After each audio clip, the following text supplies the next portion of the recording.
Ես,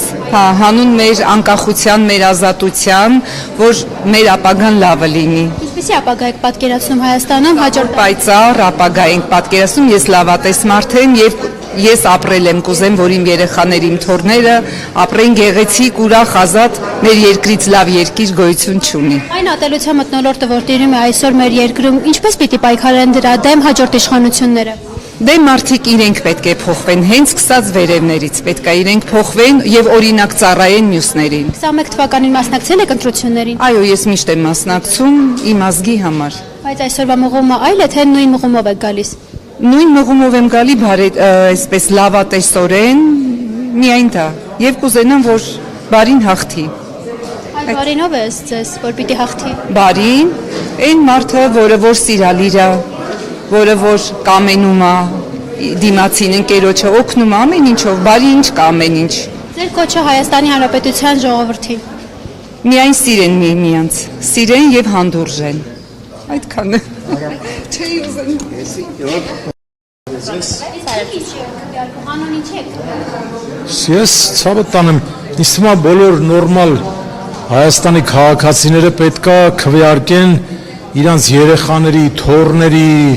մեր ժողովրդի խաղաղության համար։ Դրանից թե թանկ բան կա, ասեք դրա համար քվեարկեն։ Ինչ մղումով եք այսօր այստեղ գտնվում։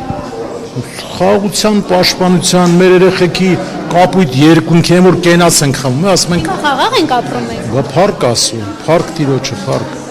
Փառք, այս 2 տարիա սահմաններում մարդ չի զոհվում։ Այսինքն հավատում եք Փաշինյանի նշած խաղաղությանը, սրտիկներին։ Չէ, ոչ, թո հարցնի։ Լսում եմ, ինչին։ Հավատում եք Փաշինյանի կողմից նշված խաղաղությանը։ Չէ, ես Փաշինյանին չեմ հավատում։ Ես հավատում եմ իմ աչքերին։ Աստված ասում է,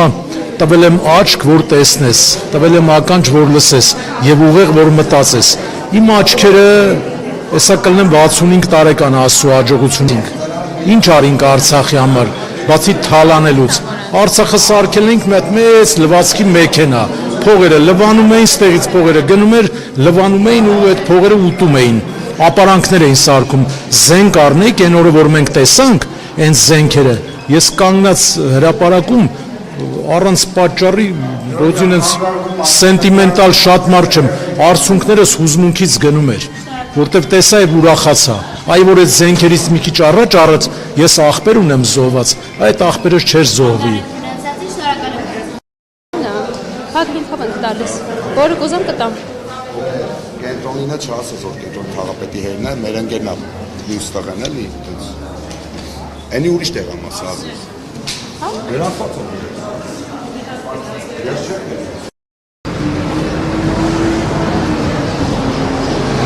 Այդ դուքեն մտավախություն ունեն, որ ձեր տան վրա միգուցե մի քանի հոգի են ուրանցված, հա։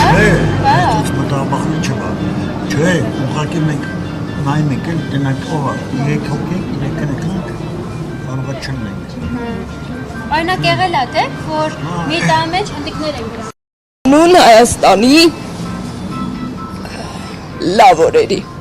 Այ ինչ վատ օրեր է ապրում, որ ուզում եք փոխվեն լավ օրեր դառնան դրանք։ Մեր հիշողությունը կարճ չի։ Մենք հիշում ենք եւ լավը, եւ վատը։ Մենք համախմբված ենք եղել 90-ականներին, մենք հաղթել ենք, բայց հիմա շատ ճակատագրական բան է, որովհետեւ այդ հաղթանակները զրոյանում են եւ ոչ միայն զրոյանում են, այլ մեզ ուզում են հավատացնել, որ մենք անուղեղ հիշողություն չունեցող ուղղակի մարդիկ ենք, որոնց բավական է լինել ուշտ եւ ճար եւ բախտավոր։ Չի կարելի այդպես։ Եթե մենք ես 90-ականին եղել եմ 20 տարեկան, մենք անցել ենք բոլոր դժվարությունները, մամաս 93 տարեկան է, եւ մենք հասկանում ենք, որ եթե ինչ-որ մի բան ես ուզում անել, եթե ինչ-որ մի բան ես ուզում անես, ինչ-որ մի բան ես ուզում ասնես, դու պետք է անես, բայց նաեւ կարողանաս արածը տալ։ Ես կարող եմ ձեզ մի բան ասել, որ 2007 թվականից իմ ծանոթներից մեկը հոլանդացի Վերել էր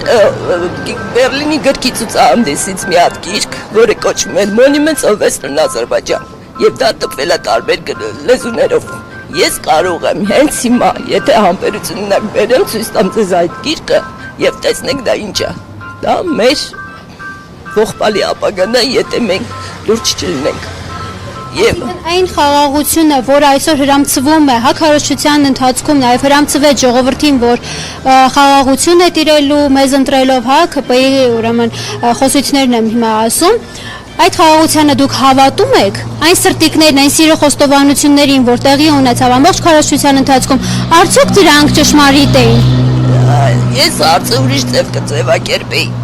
Ոչ թե խաղաղություն, մենք բոլորս ուզում ենք խաղաղ լինել։ Հայը ամենախաղաղասեր ազգերից մեկն է։ Ցավոք սրտի մենակ հայերի մոտ կա երևի խոսույթ, հյուրը մեր գլխին տեղ ունի։ Եվ այդ հյուրերը սխալ են հասկացել մեր լավ վերաբերմունքը։ Իրանք բառից բուն հասկացել են, որ իրանք մեր գլխին տեղ ունեն եւ նստել են մեր գլխին, իմ այլ արդեն ոտերներով են տապ տալիս։ Մեր խաղաղությունը պետք է լինի առաջինը երաշխավորված։ Երկրորդը հայը, ես միշտ ասել եմ, պետք է 3 բան անի հայը։ Պետք է ունենանք ամբողջ տեղեր, բոլոր տեղերում աստառներ, որի վրա գրված է դագաղը գրպան չունի։ Հասկանում եք այդ ինչ է, այսինքն չես կարող տալանես, հետը չես տանի, այդ մեկ։